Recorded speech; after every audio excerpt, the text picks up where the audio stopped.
welcome back to my channel, or welcome if you are new here. I make luxury, travel, and vlog content, and if that sounds like something you might be interested in, then please consider subscribing and being a part of our little family here.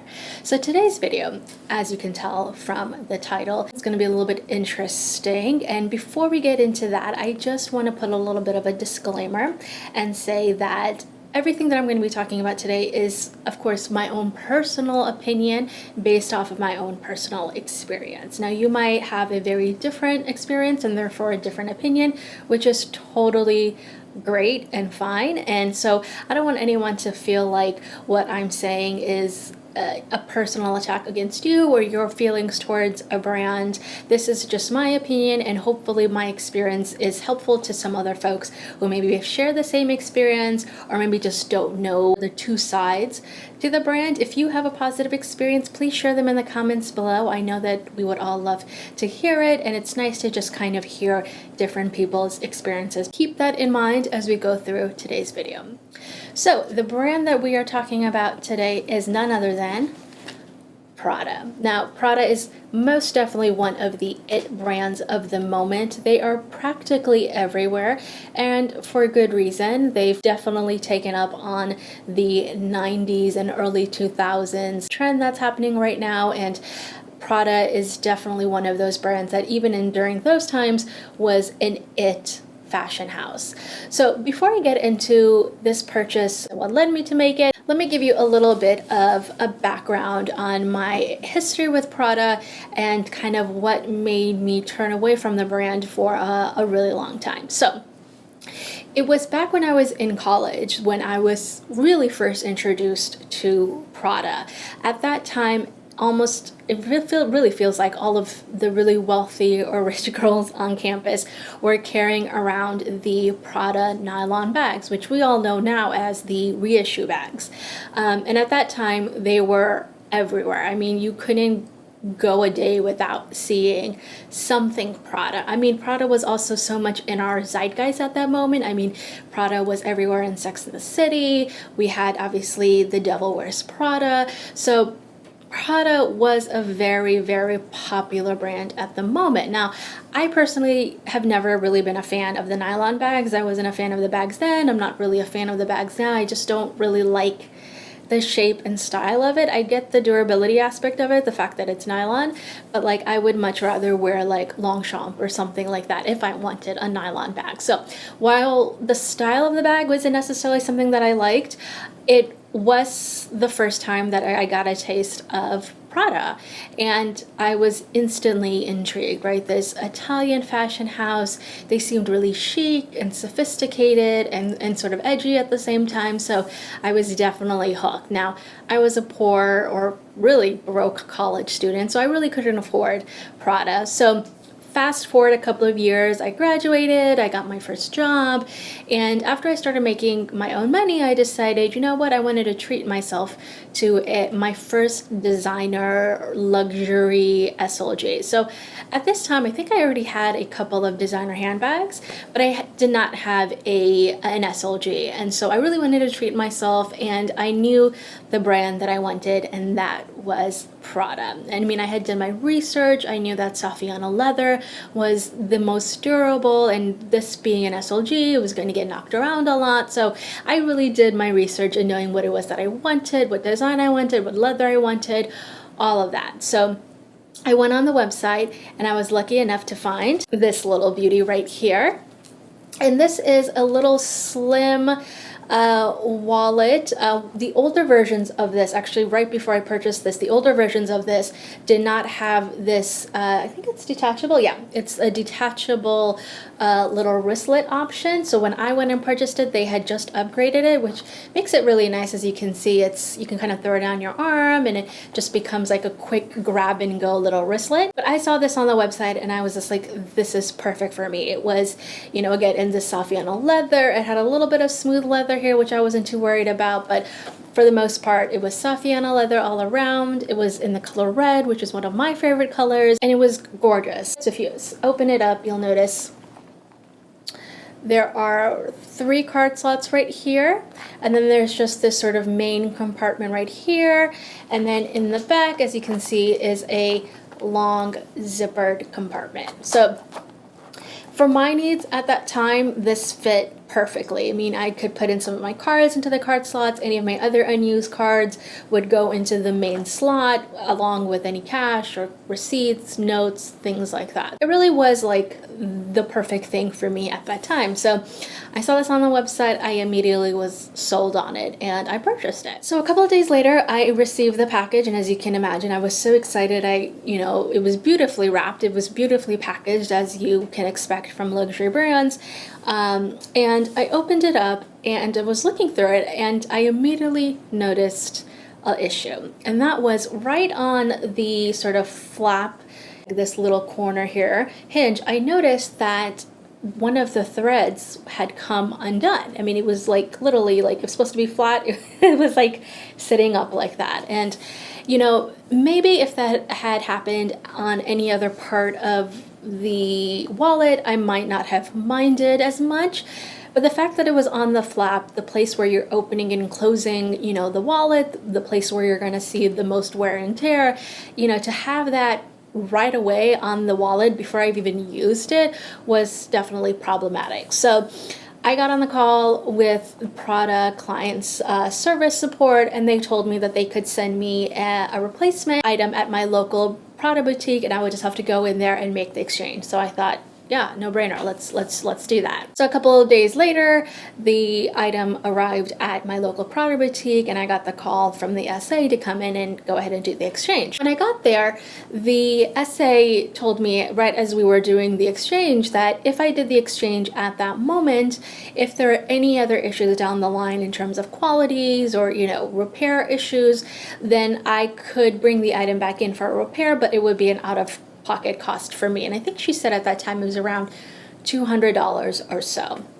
which, considering that this was about $400, a little bit over $400, I think maybe it was even like $450. I don't remember the exact price of this, but the fact that it was like cost me about half the price of this to go and do a repair, I thought was a little bit steep, but I was still sort of brand new to the luxury world, so I didn't really understand kind of if that made the most sense or not. And I just was like, yeah, that's totally fine. I agreed. I mean, in my mind, I thought the item that I received was just a one-off defect, so I didn't have to really worry about it. So we made the exchange. I went home. I had my new item. Obviously, I was super, super excited. There weren't any issues with it. Obviously, I was in the boutique like thoroughly like scanning it and just trying to make sure that everything was okay, and it looked great. So I was like, perfect. So I go home, and I want to say it was maybe 2 weeks later, like 2, maybe 3 weeks later, I was looking at my wallet and I noticed that I again had loose thread in the exact same spot, which is right up here where the flap hinge is. And I'll insert some close-ups so you can kind of see what I'm saying. But it was the exact same thing where the stitching it looked like it had come loose and sort of come undone. And I was so disappointed, y'all. I just looked at that and thought, really? And I mean, at that point, I had already been babying this bag or babying this wallet because, I was just, well, first of all, it was my first designer SLG, so I was already kind of treating it with kid gloves. But then also because of the fact that, I had seen what had happened with the first one, I was just kind of extra cautious with how I was using this. I mean, I was literally like barely opening it and barely, I was just like very carefully opening it. I wouldn't even stretch open the opening that much because I was afraid I was going to wrinkle the leather or, ruin the stitching. So I was very, very careful with how I was using it. So when I saw that there was already stitching coming loose, I was just like, how? Why? I've not even been rough with this at all. I mean, even when I would put it in my bag, I'd be like carefully putting it in my bag or carefully taking it out. And so, I was just like really, really disappointed. And I couldn't get it exchanged again because A, I was outside of the exchange period, and B, they had already told me that if there was any future issues, then I would have to be paying for the repairs. And I wasn't about to pay for a repair when I had just bought this. So, at that time, I was just like, it is what it is. I mean, I wasn't going to sell it. I wasn't going to give it away, and I had already spent this money on it, so obviously I was going to just use it. But I was disappointed, and it just kind of it really put a little bit of a bad taste in my mouth for the brand. Over the years, I've kind of heard the same story about Prada. Like, I've seen other people's videos talking about their experience. I remember once I saw a video of someone here on YouTube. I can't even remember her name because it was a few years ago, but she was talking about how she had a Prada, I think it was like a work tote. So it was a tote style and had some zippers inside for where you can put like papers and what have you. It was a pretty well designed work bag, and she used it for work. So that means that she, used it pretty frequently, right? Every day, but she wasn't being rough with it. She just used it every day. And after just a few years of her using the bag, she started to notice that the hardware, the zippers, started to tarnish really, really bad. The leather started to peel.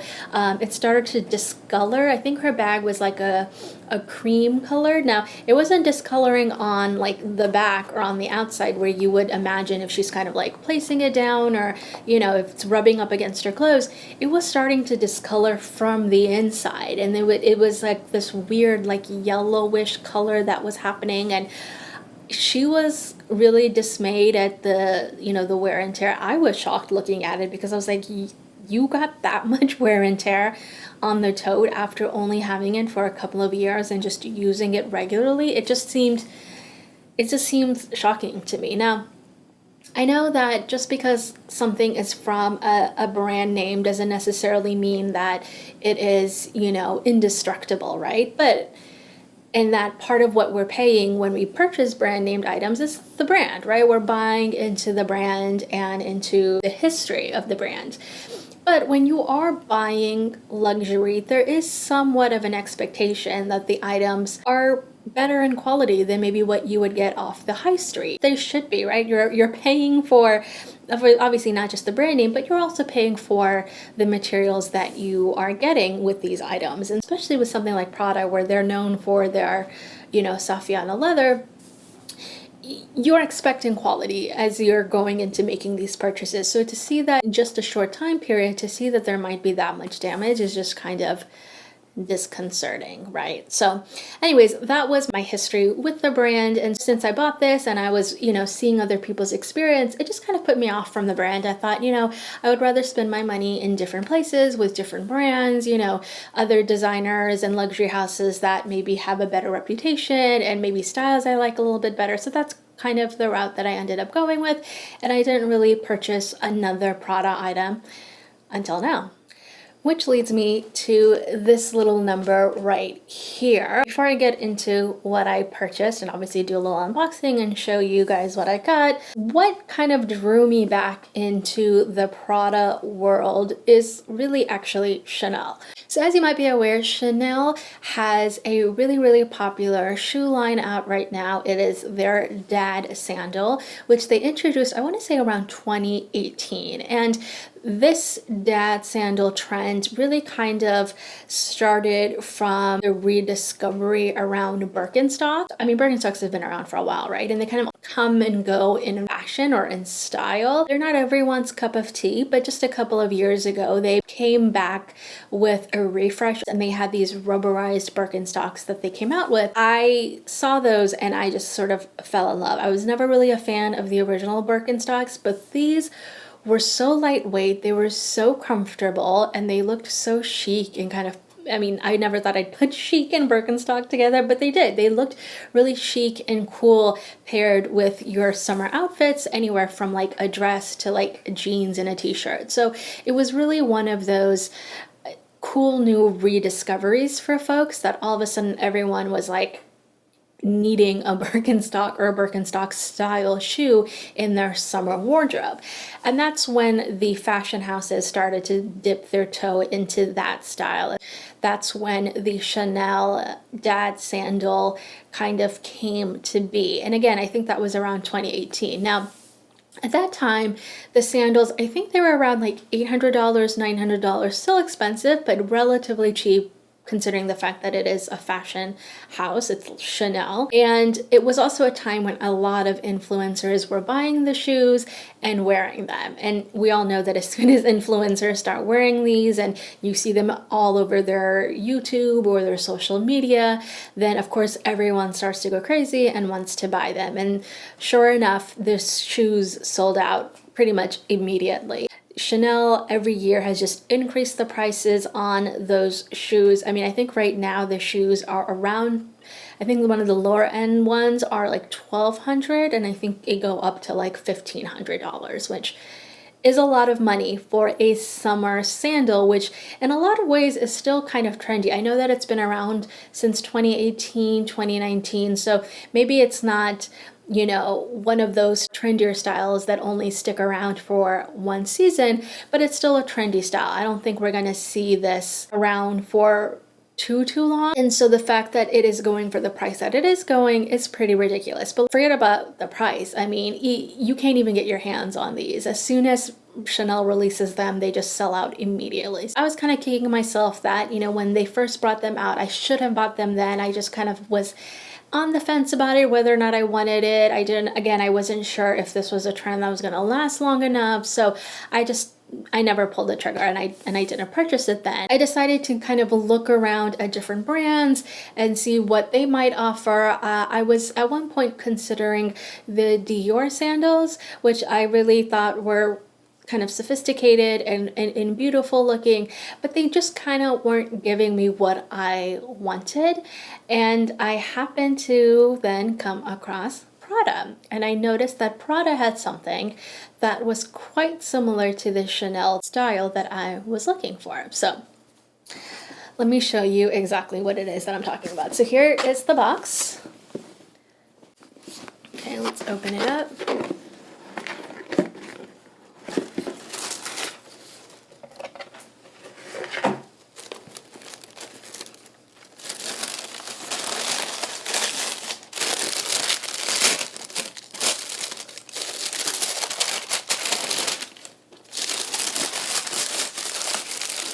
Okay. And here is the shoe. Let me take the stuffing out so you can kind of see it a little bit better.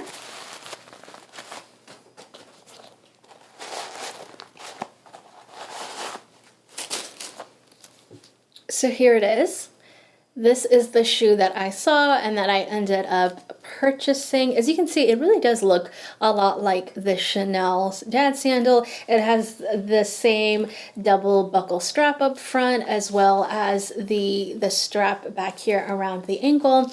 It also has, you know, that sort of quilted puffy pattern that the Chanel one has. Of course, for Chanel, it's their signature quilting. And then for this one over here for Prada, it's just these sort of triangle-like puffs right here, and then you will see right here is where the logo is, which I kind of like. It's obviously huge, but because it's black, it kind of melds into the sandal, so it's not sticking right in your face. It's just screaming Prada, which I personally really like. This is all leather right up here, and then this I believe is also leather, and then right on the bottom, this is a rubberized bottom, which I actually really like because it just means that you'll get more traction, you know, when you're wearing this, so you don't have to worry about slipping or anything like that because it has this grooved textured bottom. Plus it also means that it's going to be a little bit more long wearing because obviously if this were leather or any other type of material, you'll get a lot more wear on the bottom of the shoe faster. So the fact that it's rubberized, I think is really nice. Now, on the website, this is the Napa leather sandals, if I'm not mistaken, and they do have some other styles on there as well. But again, this was the one that stood out to me because this one looked the most like what I was hoping for, and that was the Chanel dad sandal. And so I ended up purchasing this. I have not worn this yet, like out, but I have tried it on at home and it is actually surprisingly comfortable. Your feet fit in here really nicely. It just cushions your feet and, you know, it really looks nice on. Size-wise, I think the size I ended up getting Let me look at the box. The size I ended up getting is a 38, essentially a size 8 in US. I'm typically around a 7.5 and an 8, and I was actually, online doing some research, and I found that people tended to round up a little bit, so I decided to just go with the 8, which works. I want to say it's maybe a smidge big, but just a little bit, nothing where it's like my foot is sliding around and it's uncomfortable. So yeah, I ended up getting it in the 8 size, and I love it. Like I said, it's definitely the style that I was looking for. It's comfortable, it's designer and luxury without sort of, again, screaming in your face with it. And I just really, really like it. And the other thing about this is that the price point on this was really good. I believe this was $900. And I also purchased this directly from the Prada website. And so, I was pleased to see that, of course, knowing my experience and my history with Prada, the first thing I did when I bought this was I looked at it and was combing over everything just to make sure the stitching was good, all of that. And yes, everything looks good. I'm really excited about this. I know that we're in the middle of summer, so this is really the perfect time to wear this. And for me, I think even if the dad sandal, Birkenstock sandal, only lasts for another season or two, knowing how much wear I got out of my Birkenstocks, I know I'll be wearing this a lot and I'll be able to get the wear that I want from this. So for me, this makes for a really great investment piece and something that I'll have, and it's comfortable. And if for whatever reason down the line I decide that I want to sell it, I can. But for shoes, I tend to be kind of hard on my shoes, so I just want to wear these and enjoy these and get the most out of them as I can. So if you are also interested in the Chanel style dad sandals and you're kind of having a hard time finding a style that you want, or maybe you're having a hard time getting your hands on the actual Chanel ones, then I would recommend checking out Prada and seeing what they have. Maybe there's something there that will catch your eye and that you'll like. And honestly, I'm hoping that this re-entry into the world of Prada is going to be a more positive one than last time. Hopefully this turns out to be a really, really great reintroduction to the brand. And if you guys are interested in a follow-up, if you want to see how the shoe actually fares, how it feels like after I've, worn it and I've had it for a little bit, then definitely let me know in the comments below if that is something that you're interested in finding out more of.